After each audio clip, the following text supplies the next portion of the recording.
Hello, I'm Jordan.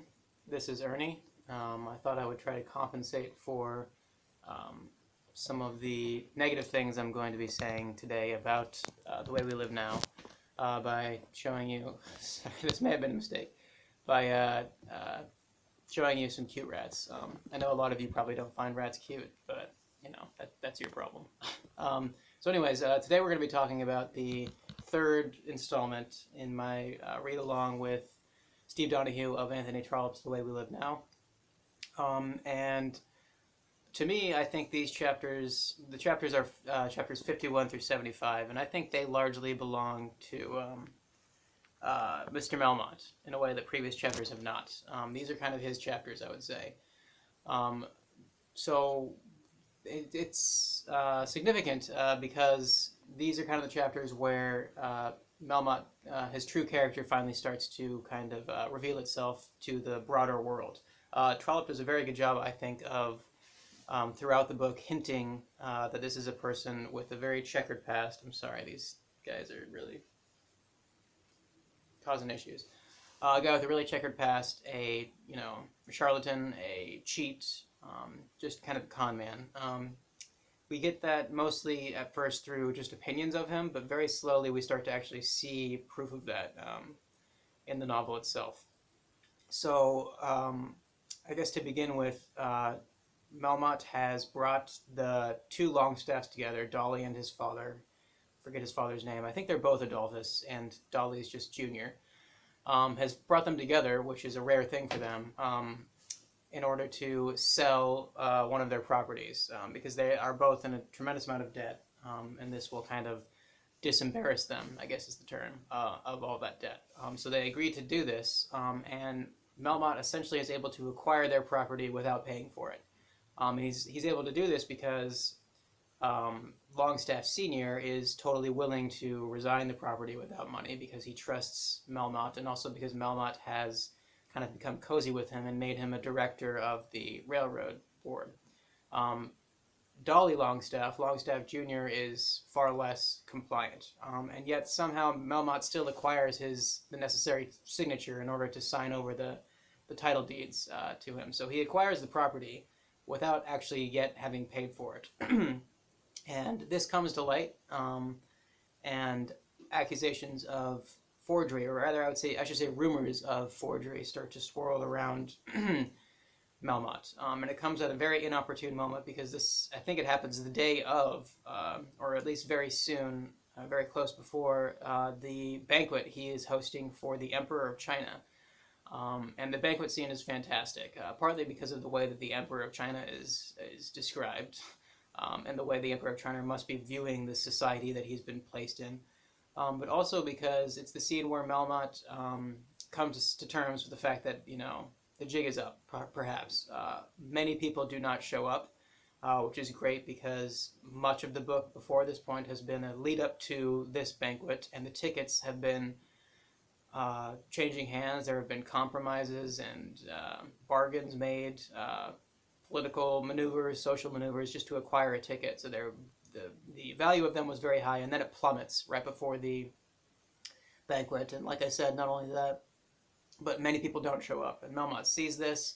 He does some interrogation, and he discovers that there are rumors out that he has engaged in forgery. And slowly we come to realize that this is in fact true. But we also realize that perhaps this isn't the only thing that Melmotte is afraid of coming to light.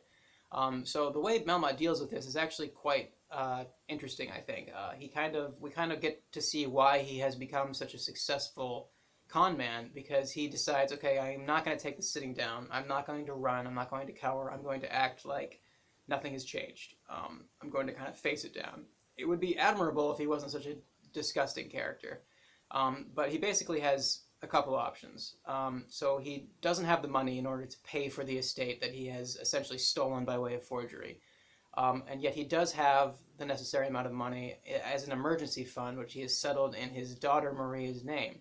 So he can either take that money, he would no longer have an emergency fund, but he could take that money, pay for the property he has stolen, and hopefully that will make the problem goes away. He's confident it will. Or he could use that money as a dower for his daughter to marry Lord Nidderdale, which would give him um, high social status to be associated with that family, and he believes that that perhaps would make him kind of above the law. The issue is kind of resolved for him in the wonderful character of Marie, because she says, I'm not going to sign the money over to you. So he can no longer pay the Longstaff, so he must settle for having Lord Nidderdale as a son-in-law, which he thinks will be adequate. I think it's the very last chapter of today's reading, or this week's reading. He approaches the Longstaffs and their lawyer, who's wonderfully named Mr. Bidewile. The firm is Bidewile and Slow, which is very Dickensian. It feels a little out of place, but I liked it. He approaches them and says, if you cease these legal actions against me involving forgery, which really is Dolly's doing, not Longstaff Senior's, then I can pay you by Friday, which is in a few days. And we as readers know that that doesn't seem to be possible for Melmotte, so we know that he's got something up his sleeve. So that's kind of where we stand with him. We have seen his world start to crumble, which as a result kind of rocks the foundation of the London society that we have come to know up to this point. And we see his reaction to that, which, like I said, is kind of unexpected, because he's not a coward, I don't think, in the way that Sir Felix is. We'll be getting to Sir Felix. So that's his story. And then also I think the love triangle between Hedda Carberry, Roger Carberry, and Paul Montague kind of comes to a bit of a head here, in that Paul Montague finally obtains release from Mrs. Hurdle from her own doing. She finally says, okay, fine, I release you, do what you want, which was a little disappointing to me as a reader, but I know that she's not quite out of it yet. And he eventually decides that he is going to, I don't think he even really decides about it. He is a very impulsive character, and on a whim, it seems like he confesses his love to Hedda and proposes to her, and she, of course, accepts him. He immediately writes to Roger about this, and Roger predictably says, okay, you are forever my enemy, you have stolen this from me. It's kind of it all comes back to that tragic element in Roger's character, I think, that he is, in many ways, besides the fact that he is 100% a snob, he is in many ways very admirable, and yet he cannot forgive Paul this trespass when it's not even really a trespass.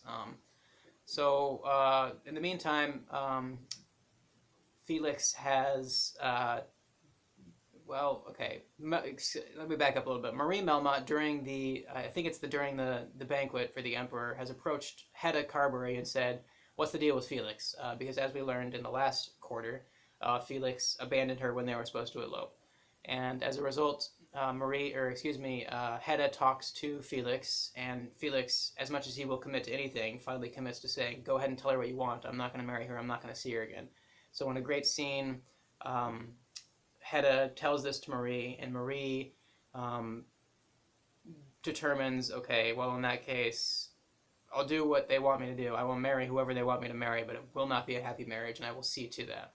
And there are several great scenes in which Lord Nidderdale is trying to woo Marie, and she says, hey, let's cut the shit here. You're not going to love me. I'm not going to love you. That's what this is. Let's just get it over with. And it's very refreshing as a reader to see that, and to see someone from very much the inside. She's a victim of this institution. To see her kind of expose it for the ugliness and the pettiness and the mercantile nature of what the institution of marriage is in this world. So I think her character arc is one of the more interesting ones in the book. In the meantime, Sir Felix decides, he spends several days in bed after his drunken night of gambling away all of his money that he was going to use to elope with Marie. And then finally, when he's able to show his face in society again, he decides that, okay, well, the one thing I can really get pleasure from still is Ruby Rebels, who is his country girl who has left her previous engagement, a very good engagement, in order to come to London in the hopes of marrying Sir Felix. So he goes out with her, and on the night that they go out, John Crumb, her fiancé, happens to show up at the place where she is lodging. And he waits for her a while. She doesn't show up, so he leaves. And as he is going back to the place where he's staying, he happens to run into them in the streets, where Sir Felix is not surprisingly, forcing himself upon her. At which point, John Crumb, and this is something that has been built up in the book thus far, and it's very satisfying to see. John Crumb pulverizes Sir Felix, beats him viciously, particularly in the face. So Sir Felix is no longer beautiful, and it's a brutal but very very funny scene, and it's very grotesque in that Ruby takes Sir Felix's side, even though she has been the victim of this assault, and even though John Crumb is clearly the better match for her. All of the even those are irrelevant, and in a almost absurdly ridiculous scene, she defends Sir Felix and even lies to the police who arrive on the scene. Um, in any case, Felix is no longer beautiful as a result of this. So I'm trying to think if I'm leaving anything out. I don't believe I am. I think that's where we are as far as the story. So I hope I've given the impression, not only in this video, but in previous videos, that Trollope is a wonderful storyteller. Like, that cannot be denied. And I hope I've also given the impression that his characters are very, very rich and engaging characters. But I will say that I am starting to feel like this book is overstaying its welcome a little bit. It's not that I am bored when I'm reading it, ever. I always enjoy the actual act of reading it, but it's not a book I ever think about when I'm not reading it, like, at all, which to me is an indication that the book isn't doing a whole lot for me.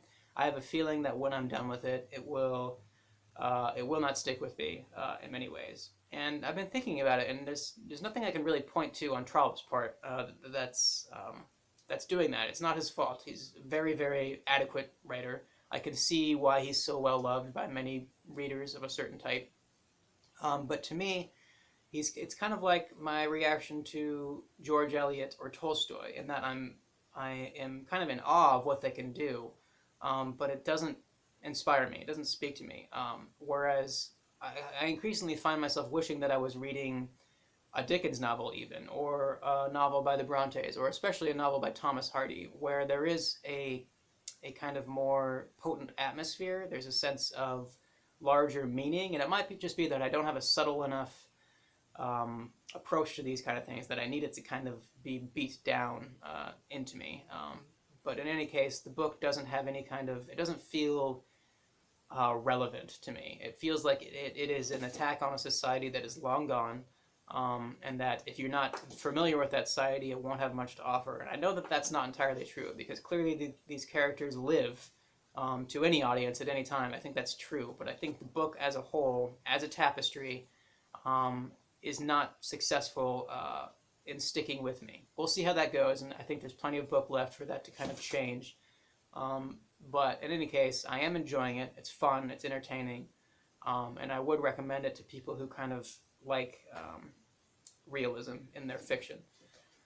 So yeah, there's my thoughts on chapters 51 through 75, and next week we will be concluding with chapters 76 through 100. So let me know what you're thinking of the book, and let me know if you disagree. I'm sure many of you do. And thank you for watching. Have a good day.